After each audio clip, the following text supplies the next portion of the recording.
Amigos, un gusto nuevamente compartir con ustedes y en esta ocasión tenemos la grata presencia de un candidato hacia la presidencia de la República. Él es Daniel Noboa Asín, que está por la Alianza Democrática Nacional, con quien vamos a dialogar en estos minutos. Bienvenido. Coméntenos cuál es su plan de trabajo y en esta temporada que realmente todo está muy rápido porque han sido unas elecciones anticipadas, ¿cuál es su plan de trabajo? Bueno, nos vamos a enfocar en tres ejes principales. Primero, gracias por tenerme aquí. Seguridad, desarrollo económico y salud. Dentro de eso tenemos diferentes acciones que vamos a tomar. Primero vamos a hacer una consulta los primeros 90 días, que vamos a tratar directamente con la ciudadanía los temas de seguridad, rol de Fuerzas Armadas, reforma en la función judicial, reforma tributaria y también plan de desarrollo energético para poder obtener soberanía energética y de esa manera ser competitivos como país. También está incluido el plan de seguridad, me imagino. Por supuesto.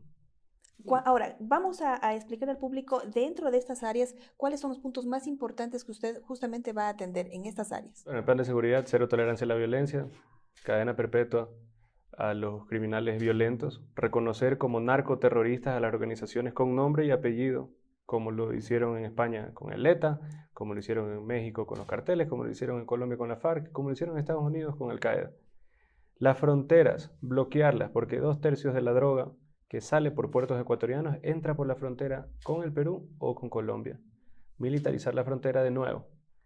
Y los puertos de contenedores, vamos a tener presencia militar para que exista control en el tema de seguridad. Si le cortamos el flujo a los delincuentes, de esa manera es más difícil para ellos pues, captar militantes y es más difícil para ellos combatir esto. Tenemos que dotar a la policía con buenas armas. En este momento los delincuentes tienen mejores armas que la policía.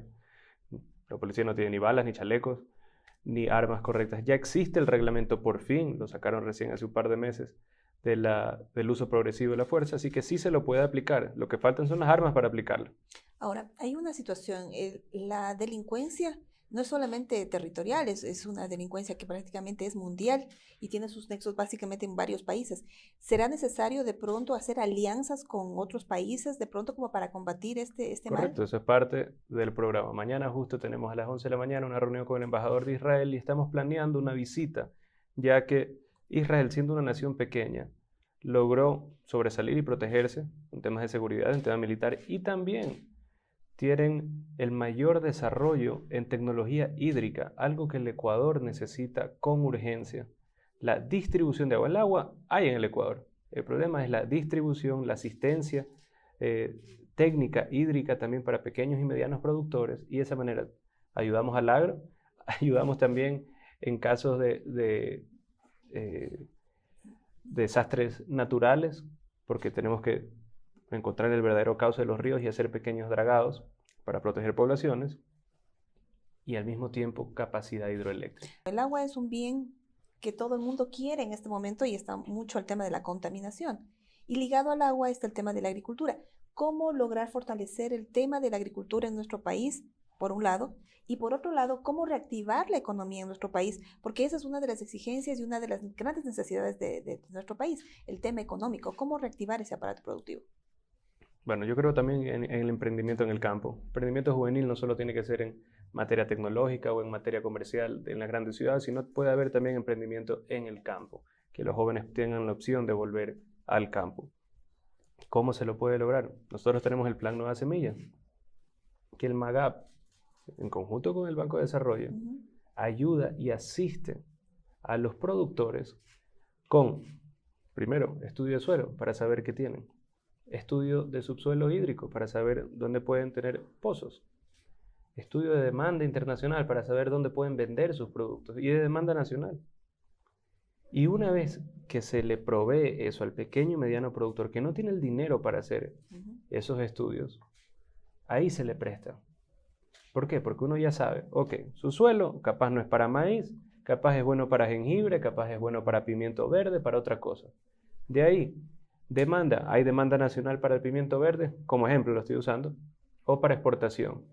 Y ahí se le presta el dinero. De esa manera le estás dando la herramienta al agricultor pequeño y mediano para tener rentabilidad en los próximos 30 años. Ahora, ¿Cómo está el tema del endeudamiento con el Ecuador? Ecuador es uno de los países que se ha endeudado mucho a lo largo de todos estos, digamos, administraciones anteriores. ¿Cómo lograr una reactivación económica y también cómo cumplir con estos compromisos? ¿Será necesario seguir endeudando al país? Pero el Ecuador, dentro de todo, tiene más o menos el 65% del Producto Interno Bruto está en deuda, lo cual es a nivel regional, está en la media, a nivel internacional está mejor que toda Europa Central y toda Europa Sur. Pero el problema no es estar endeudado, el problema es no generar un ecosistema de productividad y competitividad en el que se pueda pagar la deuda. Porque uno puede seguir endeudado. No es como que uno va al banco y le refinancian el crédito y le refinancian el crédito. Pero si es que no tiene una fuente de ingresos constante o incremental, nunca vamos a poder salir de la deuda. ¿Y cómo lograrlo? Bueno, debemos de invertir y tener políticas públicas que vuelvan al país competitivo. Laboralmente es difícil ser competitivo en un país dolarizado. Tenemos el segundo salario básico más alto de toda la región después de Panamá, más alto que México. Pero ¿en dónde podemos ser competitivos? En costo de energía, en costo de agua, en costo de combustible, siendo un país petrolero, y en la parte tributaria. Diferenciar claramente que existiría un esquema tributario para las personas naturales, en el cual los que ganan menos pagan menos, los que ganan más pagan mucho más, pero una tasa fija del 22% para empresas. ¿Por qué? Porque si quieres un inversor internacional, puedes venir al país y decir, a ver, en el Ecuador está el 22, en Colombia está el 30 y pico, en el Perú está cerca del 30, vamos al Ecuador, capaz en el Ecuador podemos hacerlo mejor. Y el momento, como hay impuestos altos en cambio para las personas naturales, es un desincentivo retirar dividendos.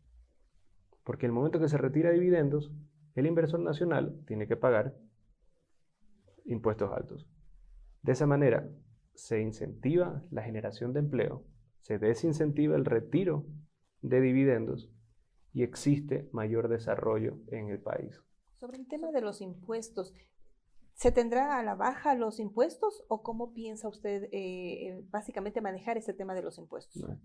Como lo acabo de explicar, en la parte de personas naturales se amplía el abanico, diferentes porcentajes de acuerdo a los ingresos, pero las empresas, el empresario, el que quiere emprender, el inversor extranjero va a tener una tasa del 22%. De esa manera se logra recaudación, pero al mismo tiempo se logra pues tener mayor empleo, ya que el factor multiplicador sale de la empresa.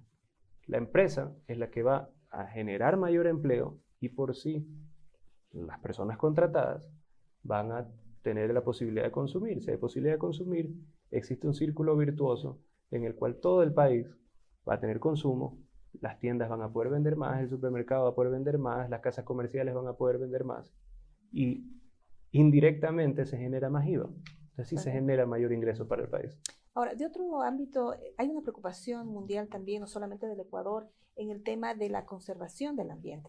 ¿Cómo va a ser en su gobierno, si es que ese fuera el caso, el tema de la conservación de los recursos naturales? Porque también vemos que hay la minería ilegal, la minería legal, pero de todas maneras es una minería que está, como su palabra lo dice, está un poco minando nuestros recursos naturales. ¿Cómo fortalecer los recursos naturales? Correcto. Parte de los recursos naturales también es el pobre de la Trinitaria. Es la persona en el sur de Quito.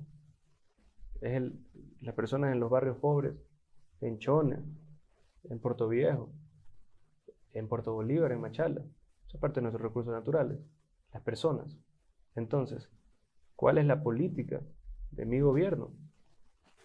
Se extraerá responsablemente protegiendo el medio ambiente, pero en función a que la extracción y el riesgo de extracción sea superado significativamente por el beneficio social a las personas. ¿Cómo lograr eso? Justamente eso. Bueno, tenemos que tener normas estrictas de medio ambiente, pero también dar incentivos a la minería, pero cobrar impuestos altos, porque así existe extracción, beneficio también para el Estado, para los programas sociales, para las poblaciones que están cerca de la extracción. Entonces se va a mantener la minería, entonces, de Sí, alguna manera. tiene que mantenerlo, si no, ¿de dónde sacamos ingresos en el Estado? Es imposible hacerlo de alguna otra manera.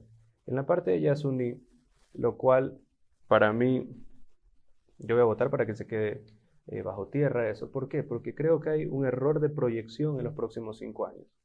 Están calculando por encima de $80 el WTI, que es el índice de petróleo que nosotros seguimos, que es el americano, el West Texas Intermediate, en el cual hoy en día está a $70. Si le resta $8 de castigo por ser crudo pesado, $62. El costo de extracción es 58. El margen es esto. No es $1.200 millones al año. No llega ni a 200. La proyección está hecha con un precio irreal. Punto 1. Punto 2. Vivimos en un estado de guerra de Rusia con Ucrania. Eso está encima sosteniendo el precio alto. En el momento que ellos firmen la paz, el WTI se cae a 55 o $60 y le restan los $8 de castigo por crudo pesado, ya estás en pérdida. Perfecto, muchísimas gracias. Amigos, este ha sido un diálogo. Quisiéramos tener más tiempo para poder un poco entender todo el plan que tiene el candidato, pero no faltará oportunidad. Les seguiremos informando de cada uno de los planes que tiene cada uno de los candidatos. Será hasta una próxima oportunidad. Grande como el